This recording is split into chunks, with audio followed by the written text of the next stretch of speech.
काले काले घोड़वा काली बलगमिया के न पकड़ना, हमारे घोड़े का लगमिया के न पकड़ना। अपने चौरवा से बोल डिहा बाबा कि हम पकड़ना, तोहरे घोड़े का लगमिया हम पकड़ना, तोहरे घोड़े का लगमिया हम पकड़ना।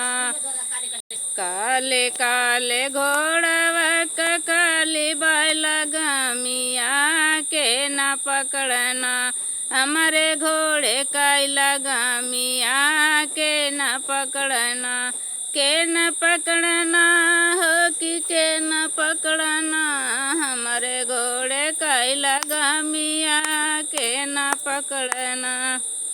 अपने मंदिरवा से बोल देवी मैया हो कि हम पकड़ना, तोहरे घोड़े का लगमिया हम पकड़ना, तोहरे घोड़े का लगमिया हम पकड़ना। काले काले घोड़वा काली बलगमिया के न पकड़ना, हमारे घोड़े का लगमिया के न पकड़ना।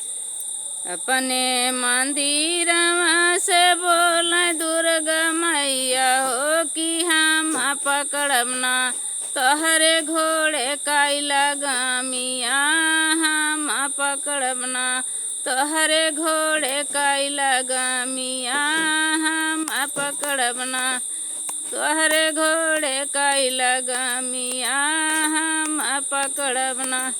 काले काले घोड़वा काली बलगमिया के न पकड़ना, हमारे घोड़े का लगमिया के न पकड़ना।